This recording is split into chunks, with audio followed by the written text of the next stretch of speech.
এবারের বিশ্বকাপের ফাইনালে মাঠে নামছে আর্জেন্টিনা বনাম স্পেন, কিন্তু ম্যাচ শুরুর আগেই ফলাফল জানিয়ে দিল এক রহস্যময় জ্যোতিষী কুকুর।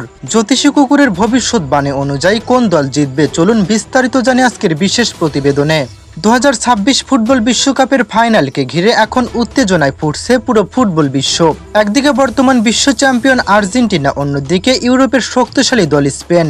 কোটি কোটি সমর্থকের চোখ এখন একটাই ম্যাচে। তবে মাঠের লড়াই শুরু হওয়ার আগেই সামাজিক যোগাযোগ মাধ্যমে ভাইরাল হয়ে গেছে এক বর্ডার কলি কুকুর। নাম তার ট্যাকটিক্যাল ট্যাক্স। সাধারণ কোনো কুকুর নয় বলেই দাবি করছেন অনেক ফুটবল ভক্ত, কারণ নকআউট পর্ব থেকে শুরু করে একের পর এক ম্যাচের ফলাফল অবিশ্বাস্যভাবে মিলিয়ে দিয়েছে এই কুকুরটি। স্পেন যে ফ্রান্সকে হারিয়ে ফাইনালে উঠবে সেটিও আগেই ইঙ্গিত দিয়েছিল এই কুকুর। এমনকি আর্জেন্টিনা যে ইংল্যান্ডকে হারিয়ে ফাইনালে জায়গা করে নেবে সেই ভবিষ্যৎবাণী মিলে গেছে বলে সোশ্যাল মিডিয়ায় ব্যাপক আলোচনা চলছে। এদিকে বিশ্বকাপের এই মহারণ অনুষ্ঠিত হবে বাংলাদেশ সময় 20 জুলাই সোমবার দিবাগত রাত 1টায়। ম্যাচের ভেন্যু যুক্তরাষ্ট্রের মেটলাইফ স্টেডিয়াম নিউ জার্সিতে।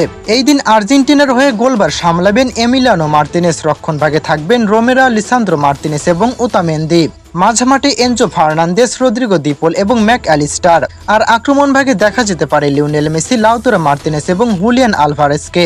অন্যদিকে স্পেনও তরুণ ও দুর্দান্ত ছন্দে থাকা স্কোয়াড নিয়ে মাঠে নামছে বিশ্বকাপের লড়াইয়ে। তাই ফুটবল প্রেমীর অপেক্ষায় থাকবেন এই বিশ্বকাপের মহারণ দেখার জন্য।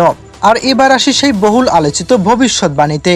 কুকুরটির মালিক যখন আর্জেন্টিনা ও স্পেনের পতাকা লাগানো দুটি বল সামনে রাখেন, তখন ট্যাকটিক্যাল ট্যাক্স কোনো দ্বিধা না করে সোজা গিয়ে আর্জেন্টিনার বলটি মুখে তুলে নেয়।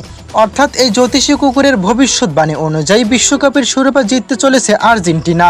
তবে মনে রাখবেন, এ ধরনের ভবিষ্যৎবাণী শুধুমাত্র বিনোদন হিসেবেই দেখা উচিত। বাস্তবে কোন দল জিতবে আর কোন দল হারবে তা নির্ধারণ করে খেলোয়াড়দের পারফরমেন্সের ওপর, আর তা একমাত্র জানার অধিকার রাখে মহান সৃষ্টিকর্তা। এবারের বিশ্বকাপে আপনি কোন দল সাপোর্ট করছেন তা অবশ্যই আমাদের কমেন্টে জানাবেন।